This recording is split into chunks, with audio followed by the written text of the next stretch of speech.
Good morning, good morning. How are you all? I woke up this morning full of energy to come and talk to you about what on earth is going on at the moment. I did a little story last night. In fact, you probably can still see it, but I just said, oh, there's so much I can say about what's going on right now. Shall I do a share? And so many of you said yes. Which was really lovely. So here I am. So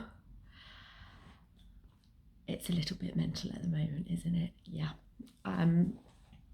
Last week was just like what the actual. In part, I think that was half term, and also a solar eclipse, a partial solar eclipse, I think it was, which just kind of lifted the lid and unearthed some really heavy stuff on us all. So life's just feeling really tiring, really exhausting, really confusing, really disorientating, a bit slow, like we don't know what's going on, and we're waiting for the clarity to kind of drop in, and at the same time really emotional. I know many of you are not sleeping, myself included. Is anyone else waking up at 3-4 o'clock every night and being like, oh, it's only a few hours till morning, and just, tossing and turning and all of the things? So it's a lot. And unfortunately, I think the next couple of weeks are of a similar theme, because we have another very big eclipse next week. Now, what I've said to you before, that I'm not big into astrology. I, even more so the last few months, have been very aware and very careful about who I'm listening to and what information I'm taking on, because for me it almost serves as a distraction and really muddies the water and just how clear I feel from my own intuition and my own guidance. So what I'm going to be sharing today is exactly what I've kind of received, I guess, from just sitting and just leaning in and really asking, what's November got in store for me, what's November got in store for all of you, and just sitting with what comes to me. So here it is. There is great change afoot for us all at the moment. And that's, on one hand, incredibly exciting. It feels like, well, this year in general has felt like a very dualistic year. There's been extreme highs, but there's also been extreme lows. And there hasn't really felt like there's been much middle ground, and that we literally have been pinging from one end of the spectrum. And there's really been no break in that roller coaster, which is perhaps why so many of us are feeling quite tired and fatigued and exhausted from it, because it's like, oh, when am I going to catch a breath, or when is this actually just going to balance out?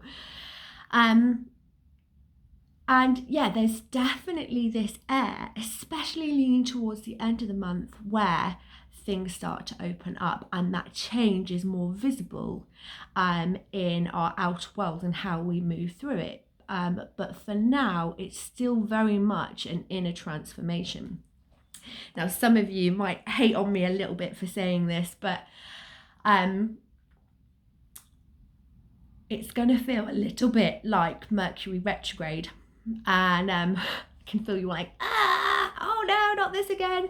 And it's because these changes and this energy where we're moving through our fears and our shadows is very much on a mental level at the moment. And of course, that's going to affect our communication as well, because we're looking to express a new level of truth, but quite often we have to balance what our body's saying and how we intellectualize that and logic it, if you like.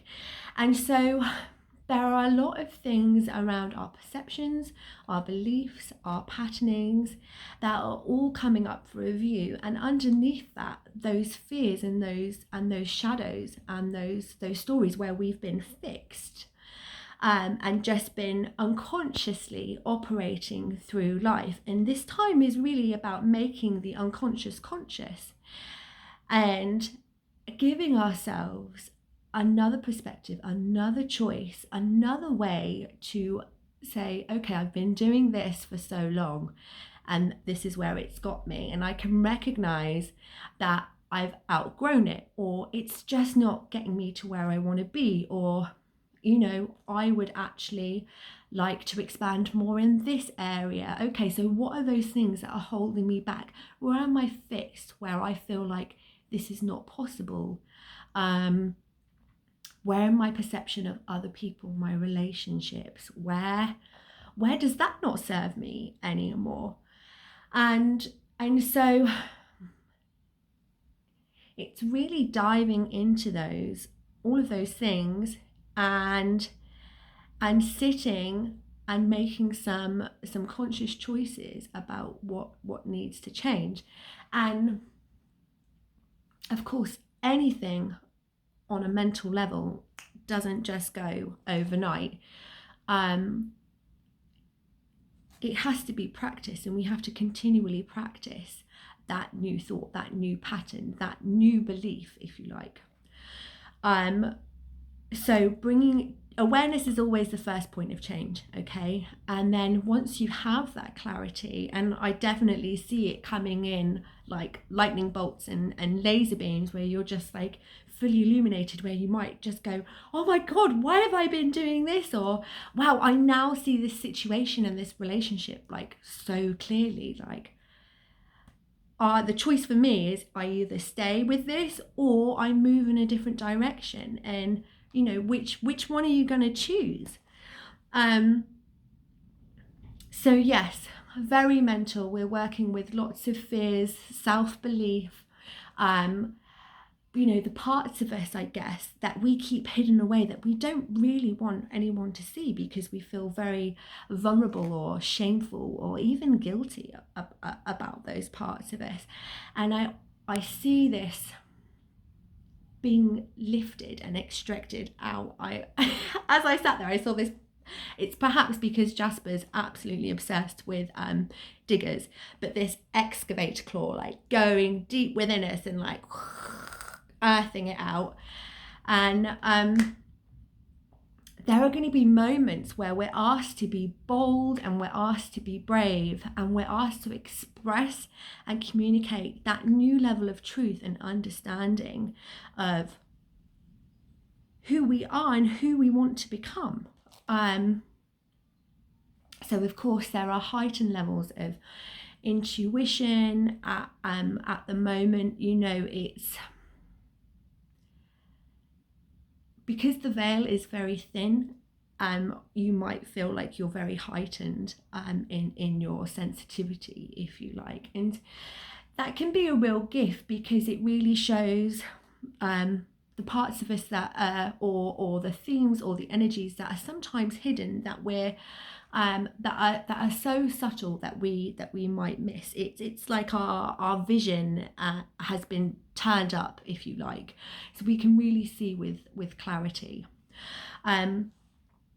So yes, this is going to be a theme that I definitely see extending into the next couple of years, but it really is this process of individuation and boldness, if you like, and almost like an inner rebellion as you bring all those parts of you online and just be unapologetically you.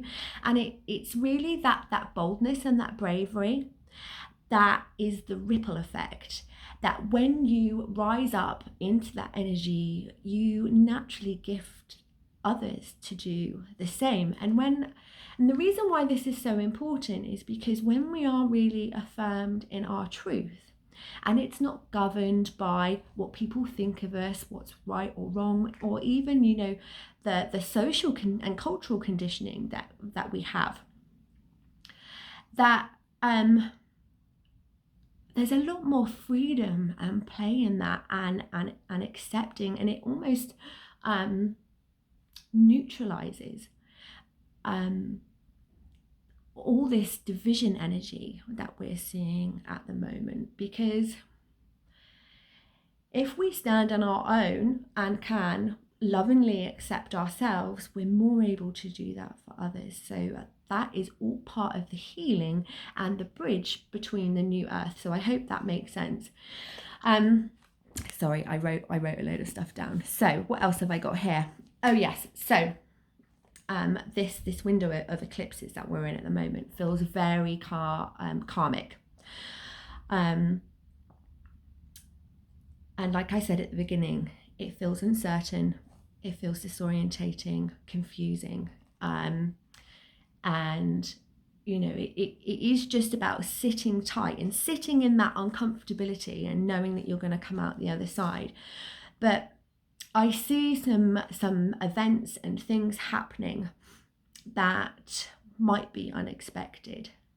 It might be, you know, a friendship that you thought was really, really solid, but actually something happens where it actually means that you end up going your separate ways. And it kind of just comes out of the blue. And the difficult thing with karmic cycles, because this window is definitely about closing chapters. Sometimes if it's a really old relationship, and I don't mean just in this lifetime, I mean previous lifetimes, depending on how aware you are and how you're able to intuit that energy and that history, it might be really, really confusing.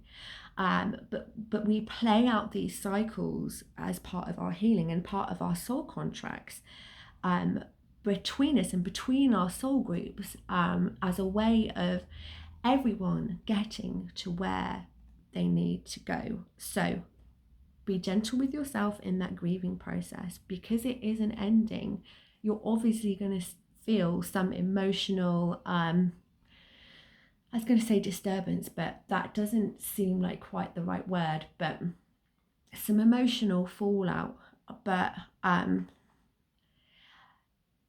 if you can lean in to the trust of that, and you know, sometimes I think this is a really sucky thing to say because it never feels like it when you're actually going through it, but everything is perfect and everything is divinely timed and orchestrated. And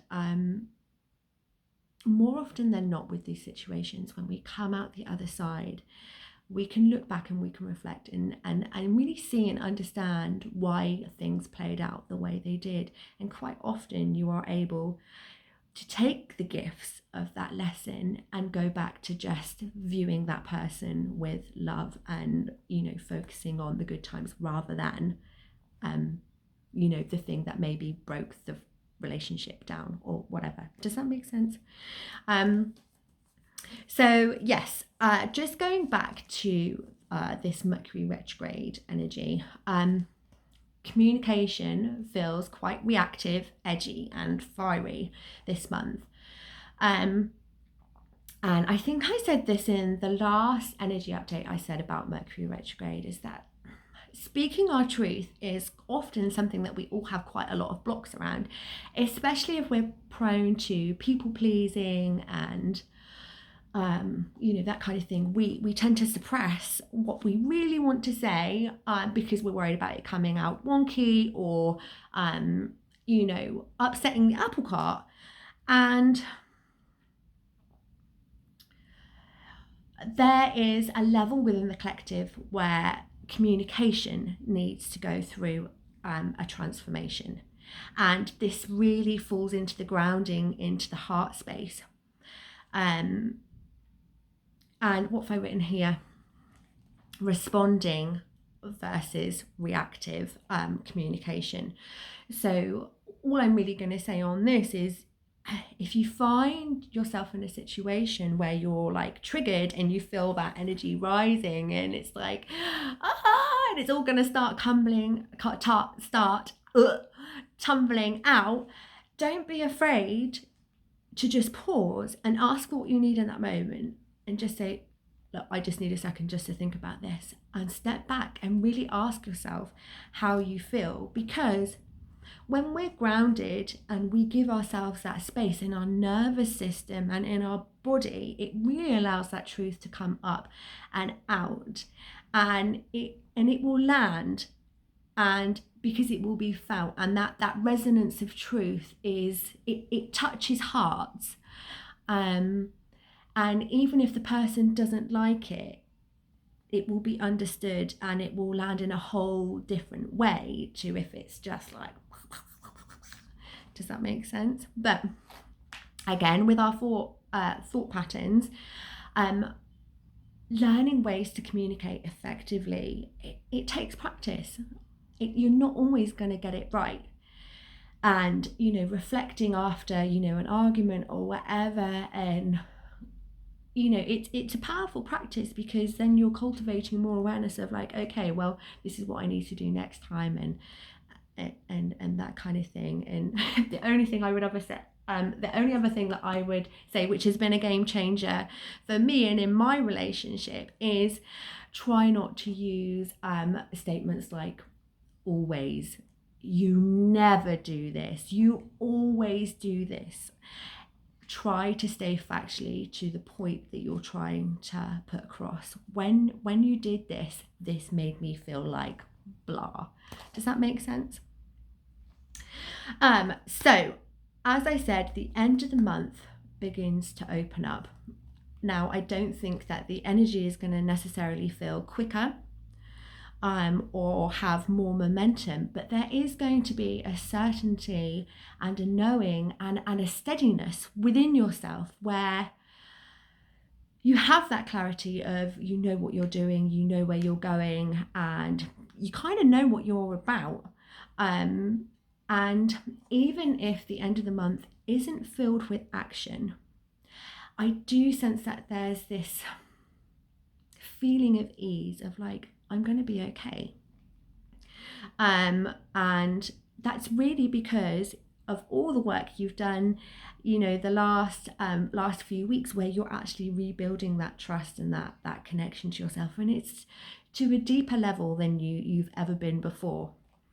On the flip side, there are a group of us, myself included, who are coming out of a longer period of rest, and it's those of us that I see having the opportunities and the connections and the collaborations and those things kind of opening up. And it's always interesting to me to see how different groups of people are affected, because it's almost like we leapfrog over one another, especially if you're in this work of, healing and service and that kind of thing. We do need to have periods of rest, and there'll be other people in the field who are, holding everybody, and then they need to rest and recharge, and so then we take over. And it feels like towards the end of the month, that next group is ready to spring into action, and I see it being quite a busy close for them at the end of the year. So practices just to lean into this month: inner child work, shadow work, and journaling are all really good to just sit and spend time within those inner realms to really process. I think of journaling a bit like, one-to-one time with a counsellor, where you just write it out and you just let it come up, and the clarity that you can get from just giving yourself that 15 minutes, 20 minutes to just write how you're feeling is so clearing and so lightening of some of the heaviness that we feel in our emotional and physical bodies. I said again in the story, going back to basics: clearing, protecting, and grounding. It doesn't matter how long you've been doing this, the basics will always serve you over and over and over again. And I know on the days where I feel like really out of my body and like, what's going on? Like, I might do that like 5 or 6 times in the day, and that's, just what's needed. And finally, self-care. And self-care looks different to all of us. For some of us, that's not stillness. That's maybe not even rest. Sometimes we might need to go on a run, or sometimes we might need to be creative and just slip into that active meditation. Taking that time to replenish yourself is so important, because as I say, so many of us are feeling exhausted and fatigued. And it's an interesting emotion that ties into fear, because when we're tired and we're fatigued, basically we're low on life force energy, and fear is that emotion that always sets in when we're feeling tired. We become more reactive. We start operating from a more primal, like do or die kind of thing in our head and in our nervous system, like, what's going to keep me safe, what's going to bring me love. And we can't always see those broader pictures and have those wider perspectives. I know when I'm tired, I often turn on myself and start criticizing myself and giving myself a hard time, and I tend to just be a bit hard up against things, life, myself, the kids, because I feel trapped, because I'm just like so tired, and that is not gonna give you solutions or make you feel safe or bring you ease. It is that softness that comes with the relationship to yourself, where you can be like, okay, I'm really tired. What do I need to do? What do I need right now? And these are all I questions, and where so many of us seek to make sure that others are okay first, can be quite an alien thing to get into the habit of doing. But I promise you 100%, when you serve yourself first, you are better able to serve others. So please just bear that in mind as you move through November. Both myself and Oliver are here, if you need any support. If you're feeling like you're really stuck on this loop, or equally if the eclipse and you have like a massive tower moment and you feel really rocked by the changes in your life right now, support and help and holding is always available, and equally, even if you just want to drop us a message and just let us know how you're going, it's always lovely to hear from you. So my friends, I hope that's helpful. It's ended up being quite long, so sorry about that. Hopefully you'll manage to grab a cuppa and a quiet gap in your day so you can have a listen. But for now, I'm sending you lots of love, and I look forward to seeing you soon. Bye.